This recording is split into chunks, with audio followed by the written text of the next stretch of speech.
বাংলাদেশে উচ্চ শিক্ষা রূপান্তর টেকসই উৎকর্ষতার রোডম্যাপ এই শিরোনামে বিশ্ববিদ্যালয় মঞ্জুরি কমিশন আজ দিনব্যাপী কর্মশালার আয়োজন করেছে।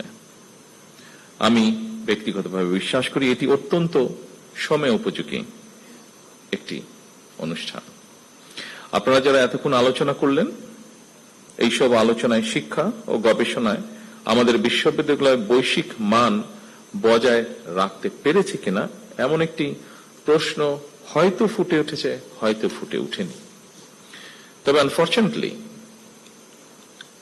খুব সম্মত বাস্তবতা হচ্ছে একবিংশ শতাব্দীতে শিক্ষা, গবেষণা এবং জ্ঞানের উৎকর্ষ অর্জনের ক্ষেত্রে বিখ্যাত বিশ্ববিদ্যালয়ের র্যাঙ্কিং এ আমাদের বিশ্ববিদ্যালয়ের অবস্থান এখনো মনে হয় প্রত্যাশিত উচ্চতায় পৌঁছতে পারেনি।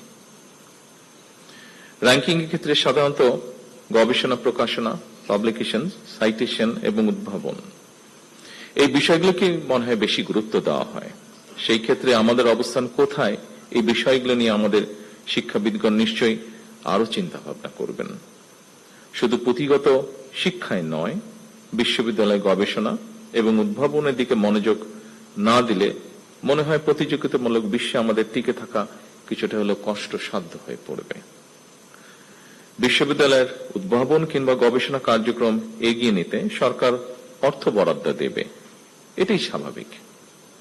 তবে আমি যতটুকু জানি, ব্রিটেন সহ বিশ্বের অনেক দেশই যারা বিশ্ববিদ্যালয় অ্যালামনাই, তাদের অনেকেই কিন্তু বিশ্ববিদ্যালয়ের গবেষণা এবং উদ্ভাবন কার্যক্রমকে এগিয়ে নিতে সাধারণত পৃষ্ঠপোষকতা করে থাকেন।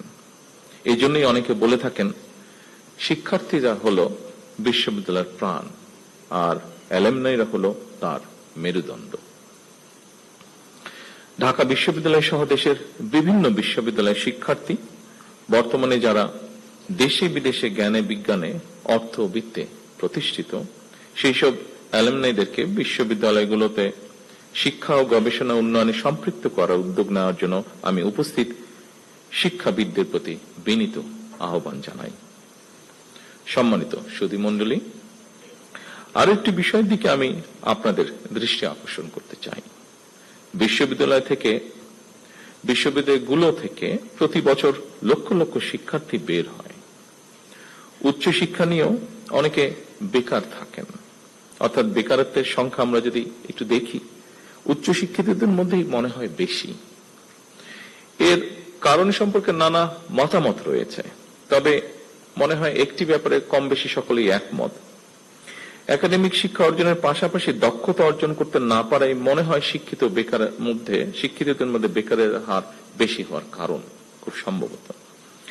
এবং সেজন্যই বর্তমান সরকার মনে করে প্রাথমিক সিলেবাস থেকে শুরু করে উচ্চতর পর্যায় পর্যন্ত আমাদের শিক্ষা কারিকুলামগুলো একটু নতুন ভাবে সাজানো বোধহয় এখন সময়ের দাবি।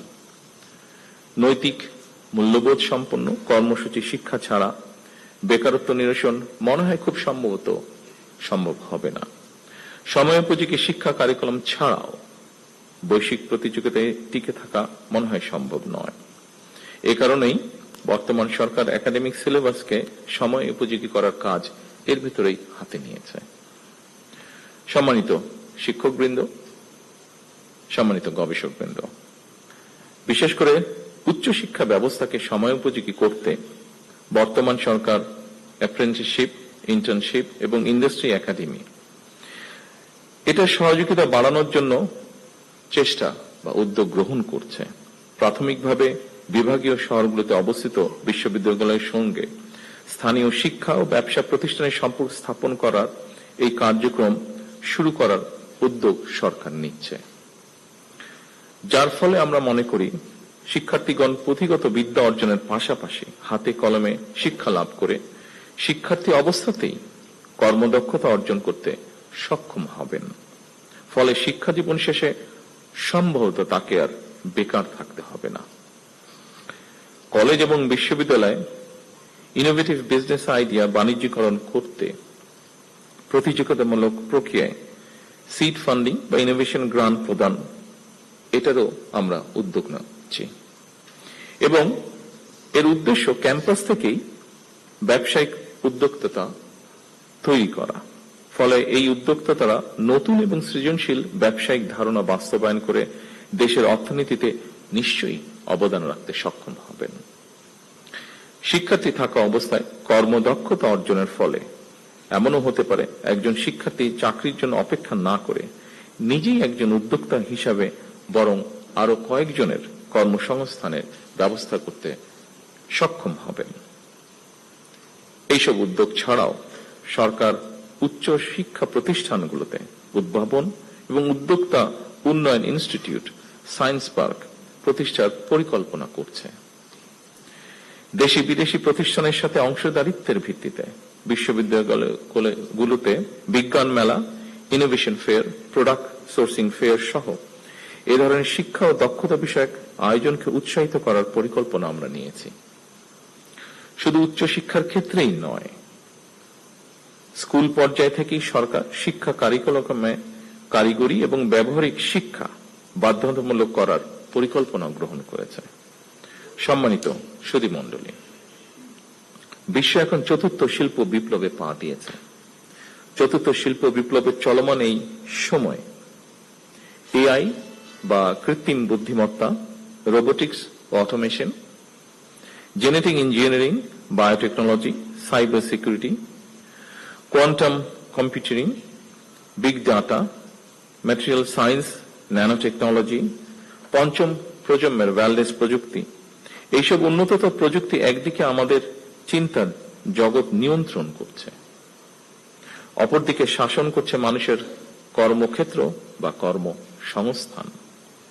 এর ফলে নিত্য নতুন প্রযুক্তির ব্যবহার একদিকে প্রথাগত চাকরির বাজারে বেকারত্ব হয়তো বাড়াচ্ছে, অন্যদিকেও আবার তৈরি করছে নিত্য নতুন ভিন্ন ধরনের কর্মসংস্থান। সম্মানিত সুধীমণ্ডলী, চতুর্থ শিল্প বিপ্লব বিশ্ববাসীর সামনে যে বার্তাটি স্পষ্ট করেছে, খুব সম্ভবত সেটি হল শিক্ষা কেবল স্কুল, কলেজ কিংবা বিশ্ববিদ্যালয় গণ্ডিতেই সীমাবদ্ধ নয়। বর্তমানে জ্ঞান চর্চা কেবল একটি নির্দিষ্ট বিষয় আবদ্ধ নয়, বরং আমরা দেখি ডাটা সায়েন্স সাথে বায়োলজি বা ইঞ্জিনিয়ারিং এর সাথে হয়তো সমাজ বিজ্ঞান এর একটা বন্ধন রয়েছে। এই সংযোগের ফলেই জ্ঞানের সীমানা প্রতিনিয়ত প্রসারিত এবং গতিশীল হচ্ছে, এবং এই পরিবর্তনের গতি প্রকৃতির সঙ্গেই আমাদের নিবিড় সম্পর্ক থাকা অবশ্যই জরুরি বর্তমান অবস্থায়। সম্মানিত শিক্ষক, গবেষকবৃন্দ, সম্মানিত সকল উপস্থিতিবৃন্দ, আজকের এই কর্মশালার বিষয়ের সঙ্গে খুব সম্ভবত ব্রিটিশ লেখক টম ইয়ন, যিনি বিশেষ করে ডিজিটাল ওয়ার্ল্ডে বিজনেস স্ট্র্যাটেজিস্ট অ্যান্ড অ্যানালাইসিস হিসেবে স্বনামধন্য, তার একটি বিখ্যাত মন্তব্য খুব সম্ভবত প্রাসঙ্গিক বলে আমার কাছে মনে হয়েছে। তিনি বলেছেন, বিশ্বে বহুল ব্যবহৃত ট্যাক্সি কোম্পানি উবারের নিজের কোনো ট্যাক্সি নেই। বিশ্বে অপ্রতিদ্বন্দ্বী সোশ্যাল মিডিয়া ফেসবুক নিজে কোনো কন্টেন্ট তৈরি করে না। বিশ্বের বৃহত্তম অনলাইন বিজনেস প্ল্যাটফর্ম আলিবাবার কোনো স্টক বা মজুদ পণ্য নেই।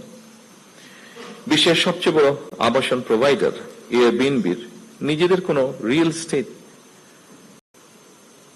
বা অ্যাসেটস নেই।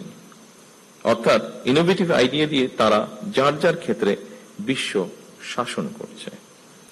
এই প্রতিষ্ঠানগুলোই মূলত একটি স্মার্ট ইন্টারফেস। তারা সেবা দিচ্ছে না, বরং যারা সেবা নিতে চায় এবং যারা সেবা দিতে চায় তাদের এক জায়গায় নিয়ে এসেছে। এটি প্রযুক্তি নির্ভর জ্ঞান। সম্মানিত সকল উপস্থিতিবৃন্দ, আমাদের সামর্থ্য সীমাহীন না হলেও সীমিত সম্পদের কার্যকর ব্যবহারের মাধ্যমে অবশ্যই আমাদের পক্ষে নতুন কিছু করা সম্ভব বলে আমি দৃঢ়ভাবে বিশ্বাস করি। আমাদেরও প্রচুর মেধাবী মানুষ রয়েছেন যারা সুযোগ বা সুবিধা পেলে বিশ্বমানের কিছু করা তাদের পক্ষে অসম্ভব নয়। মেধা পাচার রোধ করে, মেধার বিকাশ, মেধা লালন করে আমরা ভবিষ্যৎ চ্যালেঞ্জ মোকাবেলা করতে চাই একসাথে। ফ্যাসিবাদ স্বৈরাচারের বিরুদ্ধে আমাদের তারুণ্য বারবার রাজপথে নেমে এসেছে। স্বাধীনতা প্রিয় গণতন্ত্রকামী জনগণ আবারও অধিকার আদায় মিছিলে সামিল হয়েছিল। এভাবে দীর্ঘ ১.৫ দশকের বেশি সময় হাজারো প্রাণের বিনিময়ে বাংলাদেশে একটি গণতান্ত্রিক রাষ্ট্র সরকার বর্তমানে প্রতিষ্ঠিত হয়েছে। জনগণের কাছে দায়বদ্ধ এই সরকার বর্তমান এবং ভবিষ্যৎ প্রজন্মের জন্য একটি নিরাপদ বাংলাদেশ বিনির্মাণের কাজ শুরু করতে চায়। বর্তমান গণতান্ত্রিক সরকার একটি জ্ঞান ও মেধাভিত্তিক রাষ্ট্র এবং সমাজ গড়ার কাজও শুরু করতে চায়। জ্ঞান ও মেধাভিত্তিক সমাজ গঠনের মূল ভিত্তি হল এমন একটি পরিবেশ তৈরি করা যেখানে শিক্ষা, গবেষণা, মেধা, যোগ্যতা এবং সৃজনশীলতাই গুরুত্ব পাবে সর্বোচ্চ। সম্মানিত শিক্ষকবৃন্দ, গবেষকবৃন্দ, সম্মানিত সকল উপস্থিতিবৃন্দ, আমরা এমন একটি শিক্ষা ব্যবস্থা গড়ার কাজ শুরু করতে চাই যেখানে প্রতিটি শিক্ষার্থী নিজের সম্ভাবনাকে বিকশিত করার সুযোগ পাবে। আমরা সম্মিলিত প্রচেষ্টা এমন একটি শিক্ষা ব্যবস্থার কাজ শুরু করতে চাই যা আমাদের বর্তমান এবং ভবিষ্যৎ বাংলাদেশকেও করবে আলোকিত। সমৃদ্ধ ভবিষ্যতের সাথে প্রযুক্তিগত উৎকর্ষতার আমরা অবশ্যই আলিঙ্গন করব। তবে আমরা যেন আমাদের রাষ্ট্র ও সমাজের আবহমান কালের ধর্মীয়, সামাজিক, নৈতিক মূল্যবোধ হারিয়ে না ফেলি। আমি এ ব্যাপারে শিক্ষক, বুদ্ধিজীবী, সাংবাদিক, পেশাজীবী তথা সকল শ্রেণী পেশার মানুষের প্রতি সতর্ক এবং সজাগ থাকার বিনীত আহ্বান জানিয়ে আমার বক্তব্য এখানেই শেষ করছি। আল্লাহ হাফেজ। বাংলাদেশ জিন্দাবাদ। ধন্যবাদ। আজকের অনুষ্ঠানে প্রধান অতিথি জনাব তারেক রহমান এমপি, গণপ্রজাতন্ত্রী বাংলাদেশ সরকারের মাননীয় প্রধান